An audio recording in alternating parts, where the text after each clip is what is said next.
بسم اللہ الرحمن الرحیم۔ السلام علیکم معزز طلباء کرام، آپ سب کیسے ہیں؟ آج ہم تفسیر بیضاوی کے سبق نمبر 67 کو پڑھیں گے۔ آج کے ہمارے سبق کا عنوان ہے جمہور کے مذہب پر اعتراض۔ چونکہ گزشتہ سبق میں ہم نے مغضوب علیہم اور ضالین سے کیا مراد ہے اس پر کلام کیا تھا، جمہور کا مذہب بھی پیش کیا تھا، تو اسی پر اعتراض ہوتا ہے جس کے جواب کو بھی آج ہم سمجھیں گے۔ اور عبارت چونکہ ہماری مکمل ہو چکی ہے اس حوالے سے، تو آج ہماری صرف وضاحت ہوگی۔ تو جمہور کے مسلک پر اعتراض یہ ہوتا ہے کہ یہود کو مغضوب علیہم کہنا یہ درست نہیں ہے، کیونکہ اللہ تبارک و تعالی نے ان کے بارے میں ضلال کا لفظ بھی استعمال فرمایا ہے۔ چنانچہ اللہ تبارک و تعالی ارشاد فرماتا ہے اولئک شر مکانا واضل سبیلا۔ تو اب اس کا جواب یہ ہے کہ یہاں صفات غالبہ مراد ہیں، اور چونکہ یہود کے اوپر صفت مغضوب غالب ہے، اس لیے جمہور مفسرین نے ان کو مغضوب علیہم کہہ دیا، اور نصارہ کے اندر ضلال غالب تھا، اس وجہ سے جمہور مفسرین نے ان کو ضالین کا مصداق قرار دیا گیا، اور لہٰذا یہ اس کے منافی نہیں ہے کہ دوسری آیات میں یہود کو ضلال کے ساتھ یاد کیا گیا۔ جمہور مفسرین کا مذہب ختم کرنے کے بعد اب مصنف کی بات سنیے، لیکن مصنف کی بات سے پہلے امام رازی کی بھی عبارت کو حل کر دینا وہ ضروری ہے۔ امام رازی نے فرمایا کہ الاقرب ان يحمل المغضوب علیہم على كل من اخطأ في العمل والضالون على كل من اخطأ في الاعتقاد لأن اللفظ مطلق والتقييد خلاف الاصل۔ اس عبارت کا حاصل یہ ہے کہ مغضوب علیہم سے ہر وہ شخص مراد لینا مناسب ہے جو اعمال کے اعتبار سے غلط کار ہے، اور ضالون سے ہر وہ شخص مراد لینا مناسب ہے کہ جو اعتقاد کے اعتبار سے خطا پر ہے۔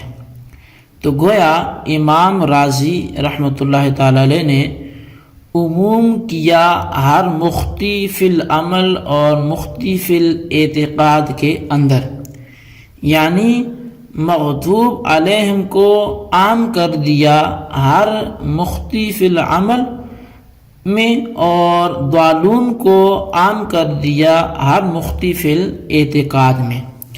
اور وجہ اس کی یہ بیان کی ہے کہ مغضوب اور ضال کے الفاظ مطلق ہیں، لہٰذا ان کو اپنے اطلاق اور عموم پر رکھنا چاہیے، اور کسی خاص فرقے کے ساتھ خاص کرنا یہ خلاف اصل ہوگا۔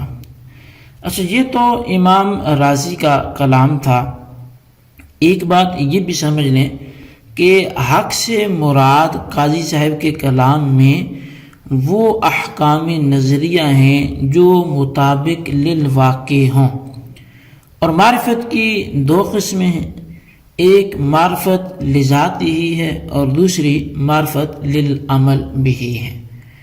معرفت لذاتی ہی اس علم کو کہتے ہیں جس سے مقصود صرف جاننا ہو، اور معرفت للعمل بھی اس علم کو کہتے ہیں جس سے مقصود عمل ہو، اور مخل فی العمل سے وہ نافرمان مراد ہیں جنہوں نے ان چیزوں پر عمل کرنے کو ترک کر دیا جن کے اوامر و نواہی کے ذریعے سے مکلف بنائے گئے تھے، اور مخل فی الاعتقاد سے وہ لوگ مراد ہیں کہ جو ان چیزوں سے جاہل ہوں جن کا جاننا اور ان پر اعتقاد رکھنا واجب ہے۔ اب سنیے کہ قاضی صاحب فرماتے ہیں کہ مغضوب علیہم سے مراد نافرمان اور عاصی ہیں، گناہگار ہیں، اور ضالون سے مراد خدا سے ناآشنا اور جاہل لوگ ہیں، اس لیے کہ منعم علیہم سے مراد وہ لوگ ہیں کہ جن کو دونوں نعمتیں عطا فرمائی گئی ہوں۔ ایک نعمت احکام نظریہ کی معرفت لذاتی ہی، یعنی اعتقادیات کو جاننا جن سے مقصود صرف معرفت ہے، اور دوسری نعمت احکام عملیہ کے جاننے کا نام اور ان پر عمل کرنے کے لیے۔ یہ دو، یہاں لفظ الخیر سے احکام عملیہ مراد ہیں۔ تو اب منعم علیہم کے مقابلے میں دو فرقے آئے۔ ایک تو وہ فرقہ کہ جس کی قوت عاقلہ یعنی معرفت لذاتی ہی مختل ہو گئی ہو، یعنی اعتقادات خراب ہو گئے، اور دوسرا وہ فرقہ کہ جس کے اعمال خراب ہو گئے۔ دوسرا فرقہ تو فاسق مغضوب علیہ ہی ہے، کیونکہ اللہ تعالیٰ نے اسی فرقے کے بارے میں فماذا بعد الحق الا الضلال فرمایا ہے۔ تو ساری بحث کا حاصل یہ نکلا کہ لوگوں کی تین قسمیں ہیں، ایک ہے عالم باعمل، دوسرا ہے عالم بد عمل، اور تیسرا ہے جاہل۔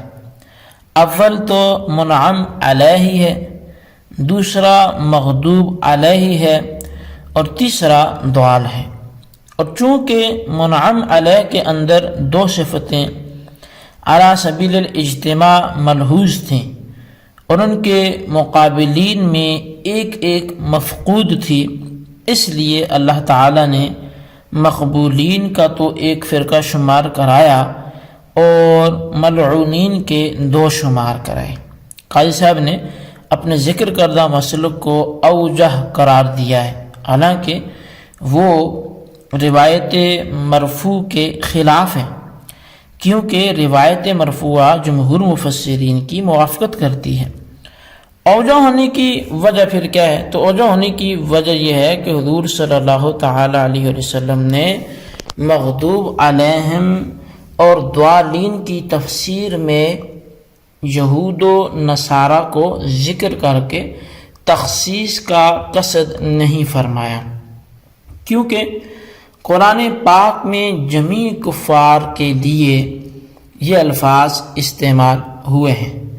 چنانچہ اللہ تبارک و تعالی ارشاد فرماتا ہے ان الذین کفروا وصدوا عن سبیل اللہ قد ضلوا ضلالا بعیدا۔ اور جب قرآن پاک میں جمیع کفار کے لیے یہ الفاظ استعمال ہوئے ہیں تو پھر نبی اکرم صلی اللہ علیہ وسلم کا مقصد تخصیص کیسے ہو سکتا ہے؟ تو معلوم ہوا کہ حضور علیہ السلام کا مقصد مغضوب علیہم سے ہر بد عمل اور ضالین سے ہر جاہل مراد لینا تھا، مگر ان بد عملوں میں سے یہود کا بھی گروہ تھا اور ان کی بد عملیاں وہ بہت زیادہ بڑی ہوئی تھی، اور ایسے ہی ضالین میں ایک نصارہ کی بھی جماعت تھی اور ان کی ضلالت، ان کی گمراہی انتہا کو پہنچی ہوئی تھی۔ اس لیے حضور صلی اللہ علیہ وسلم نے خاص طور سے ان دو فرقوں کے ساتھ تفسیر فرما دی، جیسا کہ قرآن پاک کی بعض آیتوں میں ان کے لیے یہ الفاظ استعمال ہوئے ہیں۔ لیکن حضور صلی اللہ علیہ وسلم کی تفسیر کی یہ وجہ نہیں تھی کہ یہ لفظ انہی کے لیے خاص ہے، بلکہ اس لیے کہ یہ صفت ان کے اندر زیادتی کے ساتھ پائی جاتی ہے، اور جب حضور صلی اللہ علیہ وسلم کا مقصد عموم ہے تو پھر قاضی صاحب کا اپنی بات کو اوجہ کہنا یہ درست ہے۔ اس موقع پر بعض حضرات نے ایک نکتہ بیان کیا ہے، نقطہ یہ ہے کہ اللہ تعالیٰ نے انعام کو تعبیر کرنے کے وقت تو ماضی کا لفظ استعمال کیا اور انعام کی نسبت اپنی طرف کی اور مغضوب میں مفعول کا لفظ استعمال کیا اور بندوں کی طرف اس کی نسبت کر دی، اس بات کی طرف اشارہ کرنے کے لیے کہ ہم تو منعم ہیں اور ہماری رحمت غضب پر سابق ہے۔ بندہ اپنی بدعمالی کی وجہ سے غضب کا مستحق ہوتا ہے، ہم اب عذاب دینے کے در پہ نہیں ہیں بلکہ ہم تو انعام کے در پہ ہیں۔ جی طلبہ کرام، یہ تھی ہمارے آج کے سبق کی عبارت، ترجمہ اس کی وضاحت۔ اس کو اچھی طرح یاد رکھیں، اس کے خلاصے کو اپنے رجسٹرز پر ضرور لکھیں اور بالخصوص ان سوالات کے جوابات بھی دیں۔ سوال نمبر 1 یہ ہے کہ جمہور کے مذہب پر کیا اعتراض ہوتا ہے اور اس کا جواب کیا ہے، تحریر کریں۔ اور سوال نمبر 2 یہ ہے کہ انعام کی نسبت اللہ تبارک و تعالیٰ نے اپنی طرف اور مغضوب کی نسبت بندوں کی طرف کیوں کی، اس میں لطیف نقطہ بیان کریں۔ اللہ تبارک و تعالیٰ سے دعا ہے جو کچھ ہم نے پڑھا سنا اسے یاد رکھنے کی توفیق نصیب فرمائے، آمین بجاہ النبی الامین صلی اللہ علیہ وسلم۔